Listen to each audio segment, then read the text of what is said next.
This video may contain spoilers for Subnautica and Subnautica Below Zero. You have been warned.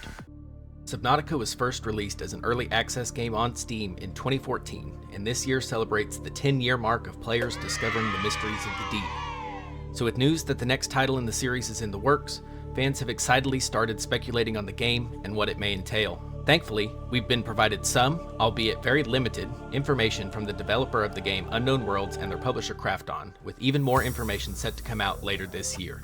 So with that being said, let's dive into what we do know so far about the game, dispel some early rumors, and even a little bit of speculation based on what has already been said. And if you enjoyed the video, remember to like and subscribe, and let me know some of your speculations or concerns about Subnautica 2 in the comment section below. I'd love to hear your thoughts. But before we get in too deep, let's clarify some confusion about the titles. As many of you may know, there are currently two titles in the Subnautica franchise, the original Subnautica and Subnautica Below Zero.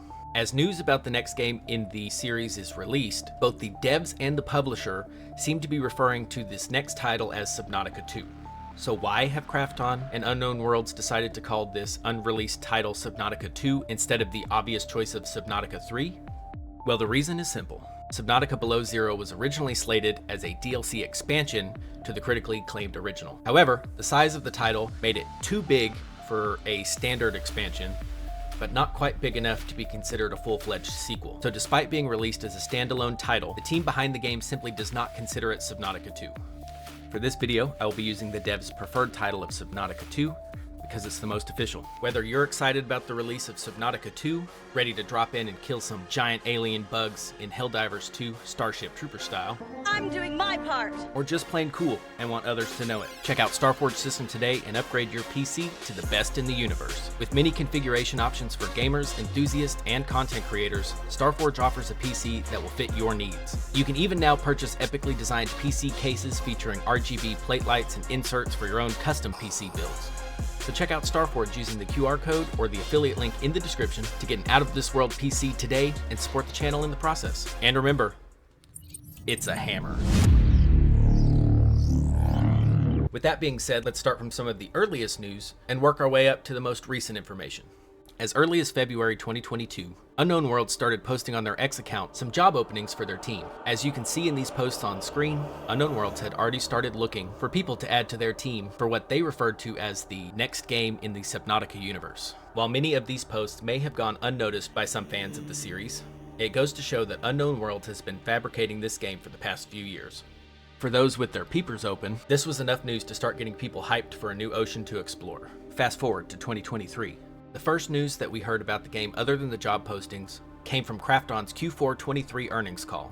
Dying to learn more about the future of the franchise, fans rushed to the surface to gather as much information as they could. There were 5 key takeaways from this earnings call. 1. Possible early access release for sometime in 2024. 2. Subnautica 2 will be a multiplayer sequel to the original IP. 3. Players will be exploring an ocean of an entirely new alien planet. 4. The game would be powered by Unreal Engine 5. And 5. There would be a game-as-a-service model for enhanced replayability. While many of the features announced were met with applause from a lot of fans, one statement in particular left fans with a sour taste in their mouth. Game-as-a-service model. Just like the Carabacterium on 4546b, it seemed to fans that the live service model that has infected modern gaming had finally overcome Subnautica's immune system and fully taken hold. Thankfully, after listening to the distress calls from the survivors of 4546b, Unknown Worlds quickly updated the fan base with some clarifications to calm the waters. Unknown Worlds clarified that first off, early access is not intended for 2024 release, but in fact, they plan on sharing a lot more information this year. Second, the game will not be multiplayer focused. The game will still be playable as a single-player game, but with the much requested option to explore the deep, terrifying waters with friends. And finally, they clarified that the games-as-a-service statement was being misunderstood. We simply plan to continually update the game for many years to come, just like the previous 2 Subnautica games. Think our early access update model, expanded. No season passes, no battle passes, no subscription. These comments from the dev team satisfied many, as they were no longer concerned about the games-as-a-service virus infecting their beloved franchise. It is important to note, however, while they stated there would be no passes or subscriptions, they did not definitively state that there would not be any microtransactions. So it is still possible that there may be some cosmetic items for divers to be able to show off with their friends. We will have to wait for more information to be sure. Along with this post on their website, a single screenshot was included of the new planet.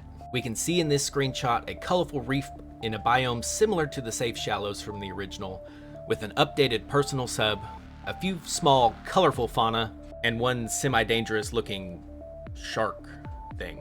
This screenshot gives us a small glimpse at the ocean rendered in Unreal Engine 5, and it brings back many memories of our first dives into the oceans of 4546b.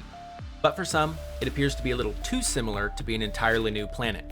It is curious to some that creatures and biomes that would have evolved on two entirely separate planets would have followed similar evolutionary lines. And they feel that the back to roots look of Subnautica 2 doesn't quite feel like a new world entirely. However, there could be many lore reasons that kind of help explain why these two planets may have similar creatures and biomes. We know that on 4546b, there was an alien race known as the Architects, who were responsible for creating all of the structures in Subnautica, as well as placing the planet under quarantine to prevent the spread of the Kara infection. We also know that the cuttlefish found on 4546b is not native to the planet, thanks to the PDA entry, and that it was probably brought from a different planet. So with this information, it is possible that the Architects had a hand in guiding the evolution of these two planets, and maybe even introduced species from one planet to the other. We may even find out that this new planet in Subnautica 2 is the homeworld to the cuttlefish that you can hatch on 4546b. How awesome is that?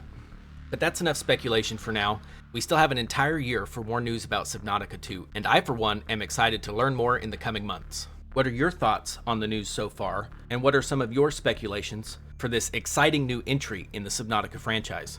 Let me know in the comments below. And if you would like to see the playthrough of Subnautica that started off my channel, you can click here. The finale will be added very soon, so you better get all caught up. See you there.